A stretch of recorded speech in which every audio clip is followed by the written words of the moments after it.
A customer decided to return a product that they bought from your store on Amazon. How does that really affect your account health? In this video, we're going to be talking about Amazon's return policy and how it affects you as a seller. Let's get going.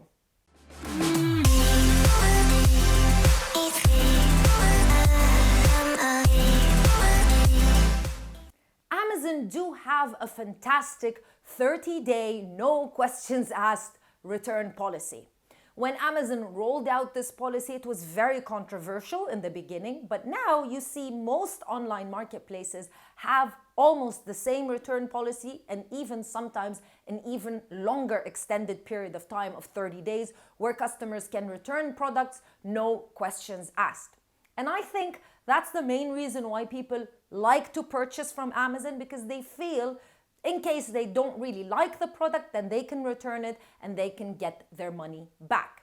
How does the return policy affect you as a seller and your profits on Amazon in the Middle East? We're going to be dissecting all the information about products that are returned. But first, if this is your first time watching a video on this channel, hi, my name is Crystal and I'm the founder of Amazon Sellers Society. We help entrepreneurs, brands, and businesses sell their products successfully on Amazon in the Middle East. You'll find all the information about us and what we do on our website right here. Make sure you subscribe to the channel and ring the notification bell, because we've got a lot of videos that we upload every single week with a lot of important guests and a lot of things that you need to know if you want to succeed on Amazon in the Middle East. And make sure you thumbs up this video so YouTube knows that you like it. It's so easy for a customer to return a product. All they really need to do is to go into their My Orders in their account on Amazon and then just click a small button that says Return Product. Now, there is a list, a drop-down list of reasons why they want to return the product, and sometimes customers just choose any random reason because they know whatever reason, if they are loyal Amazon customers, they know whatever reason they choose, Amazon is not going to question them. So you might, as a seller, not really know exactly why people are returning your product, and it might need further investigation from you to figure out if there's something actually wrong with the product, if the return rate is quite high. Now, what happens when a customer triggers a return? Automatically, Amazon sends them back their money, and within 30 days, they're supposed to physically return the product to an Amazon employee, and the product should be returned to the Amazon Fulfillment FBA Center in the UAE or in KSA. And this is where things become a little bit complicated. So let's dissect the outcome of this into several results. So result number one, the product arrives to the FBA Fulfillment Center in the UAE, let's say, and the Amazon warehouse employees investigate further. They figure out that the product condition is like new.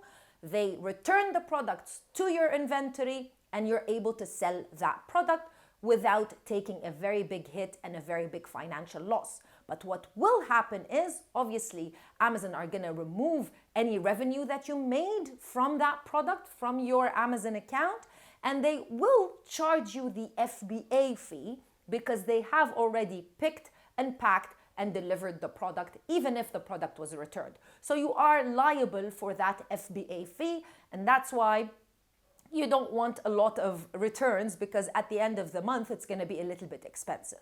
Now, result number two would be the product arrives to the Amazon FBA warehouse. However, the condition is not as new, and the product cannot be resold again. So what happens is Amazon puts the product back into your inventory, but under a new section or category called unfulfillable, which means the product cannot be fulfilled, or basically it can't be sold again. So it just stays in a certain category of your inventory. What happens there? Are you the one who has to assume responsibility? Well, yeah. But first off, what happens is Amazon do open an investigation, and it really does happen, whereby they check who or what is the reason behind the product being unfulfillable. So is it something that happened during the process of fulfilling this product, so in the FBA warehouse, or during when the courier company was delivering the product, for example, over to the customer? And if the investigation proves that yes, it was mishandled, misplaced, something happened during the fulfillment process, then Amazon are going to take full responsibility and they're going to refund you back for that product, but they don't really know the cost, your real cost of the product, so they're going to essentially buy the product from you. So they're going to pay you a full price just as if somebody bought the product from you. However, this is where it becomes a little bit tricky because sometimes they might not return the FBA payment or they might deduct it. So there's really no literature or there's no information about this on Amazon, but let's assume they will buy the product from you as if it's a brand new product that you sold to someone, but you basically sold it to Amazon. Now, if the product is deemed unfulfillable and it's not Amazon's fault, it could be the fact that when the product was delivered to the Amazon warehouse, it wasn't in its optimal condition. During shipping, something happened to the product inside of its box, for example, and it arrived to the customer broken. Or maybe the product was used by the customer and the box was opened by the customer, and you have to, that's your responsibility because it's your customer. So the product has been deemed unfulfillable and it's not Amazon's mistake. This is where on Amazon in the Middle East, in the UAE and KSA, you don't have a choice. Well, you do have two choices, but you cannot resell the product as refurbished or under any other condition other than new on Amazon in the UAE and KSA. So you have two options. You either want to do a removal, whereby you ask Amazon to return the product to you. This is only available for people who reside in the same country that they sell in. So if you live in the UAE and you sell on Amazon UAE, then that's the best choice possible. The same thing for KSA, but if you reside out of country, Amazon will not remove the product and send it over to you in a completely different country. So you can do a removal. And in Amazon in the Middle East, this service is done for free. So Amazon deliver the product to whatever address you want. And this is where you can reassess, see if you can do something. If it's just a small damage to the box, for example, maybe you can ask your supplier for an additional box and then you can change out the box and send it back over to the Amazon warehouse and salvaging that unit. Or maybe, it's unsalvageable. It's basically something that you need to throw away and you can't salvage it. No matter what, removing the product is always something that's very smart because you can investigate further. But your other option, whether you don't want to, it's not really worth it maybe, or you live out of country, is to destroy the product. Basically, Amazon gets rid of the product. And again, on Amazon in the Middle East, this service is done for free.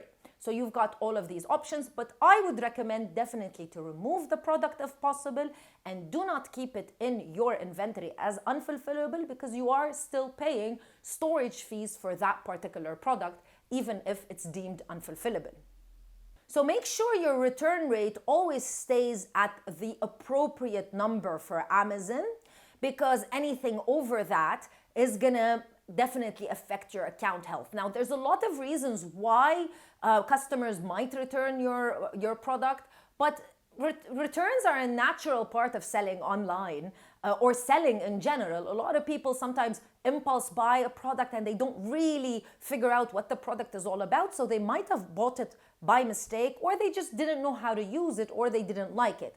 So you need to do your due diligence when it comes to choosing the right supplier and how you package the product so that at least the product arrives in good condition to the customer. But at the same time, you need to accept that returns do happen, and it's something that you need to live with, at least for a certain time. But definitely, returns are higher for some categories, most notably the apparel category or clothes. People do resend clothes a lot because it does have to do with the fit and shape of the product. So that's it for this video. I hope you liked the information. Make sure you thumbs up this video and make sure you subscribe to the channel, and I'll see you in another video with more information. Bye.